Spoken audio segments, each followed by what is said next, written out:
As histórias das páginas do romance Moby Dick e do filme No Coração do Mar possuem um macabro pé na realidade. Em uma época em que a caça de baleias era vista como uma atividade comum, um baleeiro partiu para águas distantes antes de ser atingido por uma fera raivosa e naufragar. Para sobreviver, a tripulação precisou praticar canibalismo com os companheiros mortos. Eu sou a Lara Brito e você é muito bem-vindo por aqui.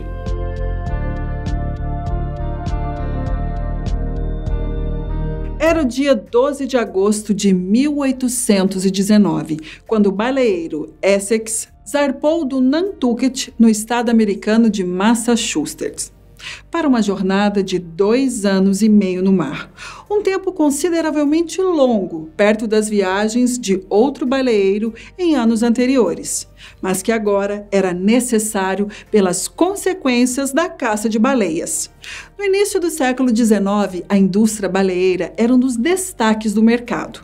Só que com a queda da população desses animais na região norte do Oceano Atlântico, os navegadores não viram outra opção senão mudar o local de trabalho. No início, os baleeiros precisavam mudar para águas mais distantes, só que consideravelmente próximas de casa. Começou pela costa da América do Sul e quando mesmo o problema atingiu a região, os marinheiros partiram para o Oceano Pacífico. E à medida que os baleeiros zarpavam para regiões mais distantes, maior era o perigo envolvendo o mar. Só que o risco valia a pena, já que uma expedição poderia resultar em centenas de barris com óleo de baleia. Então, digamos que, se fosse um sucesso, a viagem traria muitas recompensas aos marinheiros. Se fosse um sucesso, o que não foi bem o caso. Como resultado, os sobreviventes dessa longa desventura ficaram 92 dias à deriva, sem dormir ou se alimentar direito, enlouquecendo por causa do sol infernal.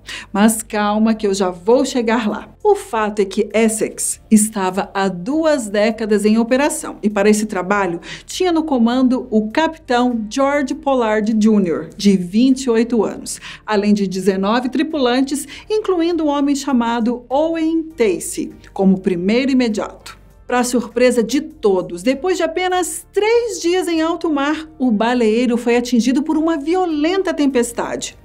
Para um bom entendedor, um pingo é uma letra, e os marinheiros logo ficaram em alerta, imaginando que a fúria da natureza não era um bom sinal.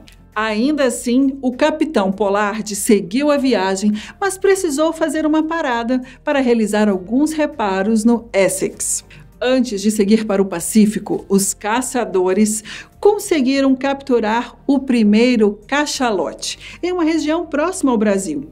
E depois que a sorte acabou, o jeito foi seguir em frente. Semanas e meses se passaram até que o Essex contornasse o Cabo Horn, o ponto mais ao sul da América do Sul.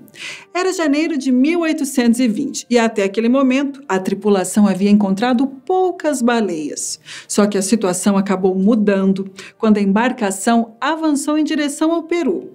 Lá estava a sorte que os marinheiros tanto buscavam. Foi possível encontrar um cachalote a cada 5 dias, resultando em 450 barris de óleo de baleia.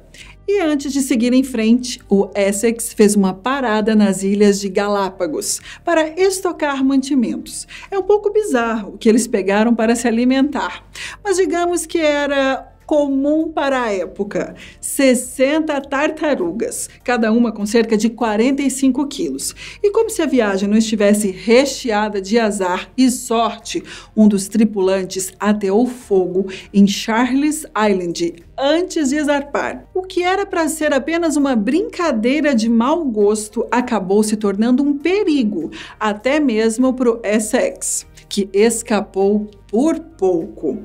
Como era uma estação seca, as chamas se espalharam rapidamente e continuaram vivas mesmo um dia depois da partida do baleeiro.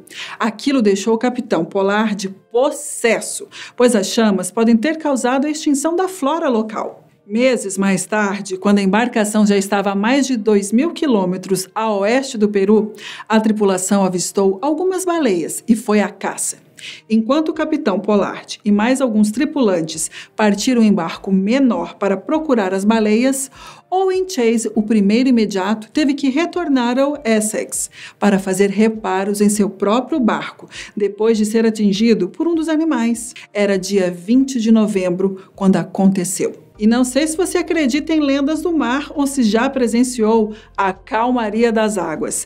Dizem que as profundezas do oceano escondem segredos que nós ainda não conhecemos. E talvez os marinheiros do Essex tenham encontrado um deles. Com cerca de 25 metros de comprimento e pesando muitas toneladas, um cachalote foi visto por Owen a alguns metros de distância, com a cabeça em direção ao Essex, como se encarasse a embarcação. O animal esguichou 2 ou 3 vezes, até que acelerou em direção ao baleeiro com toda velocidade e colidiu tão forte com o casco que quase fez os marinheiros caírem no chão. Dizendo Owen que o cachalote passou por baixo do barco e foi possível perceber que o animal estava tomado por uma fúria impressionante. Só que quando o primeiro imediato achou que a baleia bateria no Essex de novo, ela desapareceu. Os homens começaram a reparar o buraco no casco gerado pela primeira colisão, mas aí, de repente, um tripulante gritou que o cachalote estava voltando. Antes mesmo que pudessem fazer qualquer coisa, o animal acertou a parte frontal do Essex e dessa vez não retornou mais. E nem precisaria. A embarcação estava tão danificada que a única coisa que os marinheiros tiveram tempo de fazer foi baixar os botes e enchê-los com o maior número de suprimentos que conseguissem. À distância, o capitão Pollard percebeu que seu navio estava com problemas e retornou o mais rápido possível. E ao se aproximar, o choque de ver o Essex em ruínas tomou conta do comandante. Foi difícil de acreditar que uma baleia sozinha tivesse causado tanto estrago. Só que eles não tinham tempo de lamentar. Era preciso continuar. Naquele momento, eram 20 homens, 3 barcos e centenas de quilômetros de distância da terra conhecida mais próxima. No total, eles tinham conseguido salvar 136 quilos de bolacha, água e sal, um número considerável de compartimentos de água e algumas tartarugas. Com isso em mente, o capitão Pollard propôs 2 opções: ir até as Ilhas Marquesas ou até as Ilhas da Sociedade, ambas na Polinésia Francesa. Só que Owen e o restante da tripulação não gostaram do plano, pois histórias apontavam que canibais moravam nessas mesmas ilhas. A melhor opção talvez fosse aproveitar os ventos e seguir para a costa sul-americana, mesmo que o percurso fosse mais longo. O que os marinheiros do Essex não imaginavam era que, ao fugir de um possível perigo, eles topariam com uma triste ironia do destino. Os caçadores de baleia racionaram a comida para 500 calorias por dia para cada homem, o que não era nem de longe o suficiente para manter as forças. E para deixar a situação ainda pior, uma onda fez com que parte das bolachas se perdesse no mar e outra parcela, a do capitão Pollard, estragou. Em meio à fome, o sol queimava a pele e alguns tripulantes não conseguiam dormir e passavam frio durante a noite por estarem molhados pelas ondas. A sede logo atacou cada um, os obrigando a tomar a própria urina para se manterem hidratados. Quase um mês depois do naufrágio, a tripulação do Essex avistou a ilha Henderson. Mas o pouco de esperança que tiveram de ser um lugar ideal foi por água abaixo quando viram que não havia nada lá. Ela nem fazia parte da rota de outras embarcações. Os caçadores de baleia até encontraram um pouco de água e comeram algumas aves marinhas, só que isso não os manteria vivos até um possível resgate.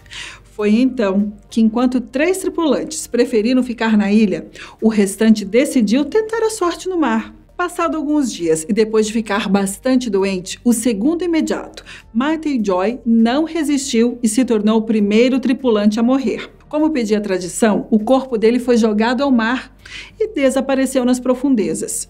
Tempos depois, uma tempestade atingiu as 3 pequenas embarcações, fazendo com que um dos barcos se separasse do grupo, o que tinha o primeiro imediato, Owen Chase. Ao lado dele, outros 4 tripulantes estavam do barco, e logo o mais velho de todos, o Richard Peterson, morreu.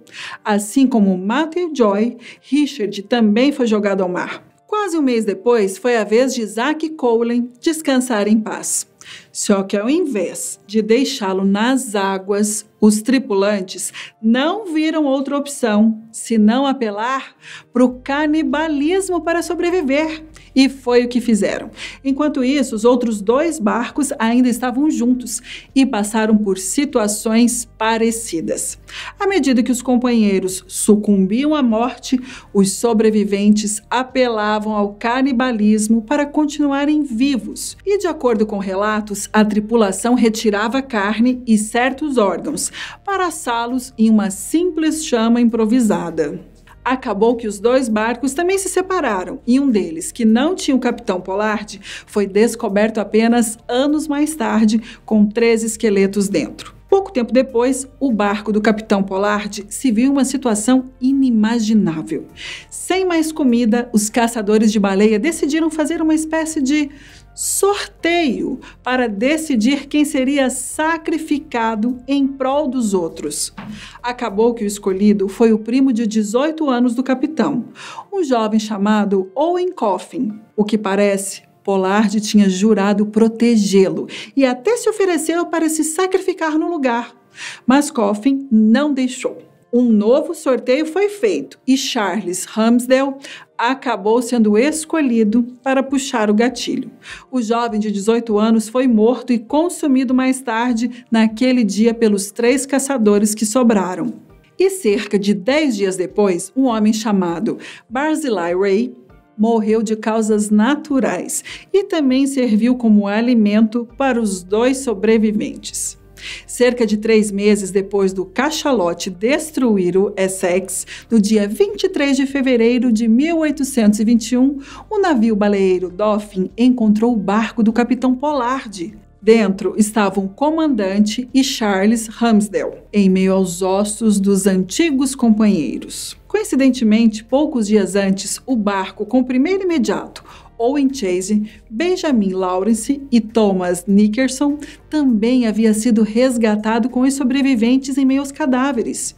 E o mais curioso é que, de alguma forma, aqueles 3 caçadores de baleia que decidiram ficar na ilha conseguiram sobreviver. O resgate deles aconteceu em abril de 1821. Mesmo depois dessa horrível desventura, o capitão Pollard ainda tentou continuar o trabalho como caçador de baleias. Só que ao sobreviver a outro naufrágio e passar por dificuldades no mar, ele decidiu se aposentar do serviço e se tornou vigia noturno da ilha de Nantucket. Já Owen Chase não conseguiu lidar com o trauma e desenvolveu uma obsessão por estocar comida em seu sótão. Ainda assim, o antigo primeiro imediato morreu muitos anos mais tarde. Do animal, nunca mais se ouviu falar. O que eu posso dizer é que a história continua viva e provavelmente jamais será perdida. A você, um grande beijo. Tchau!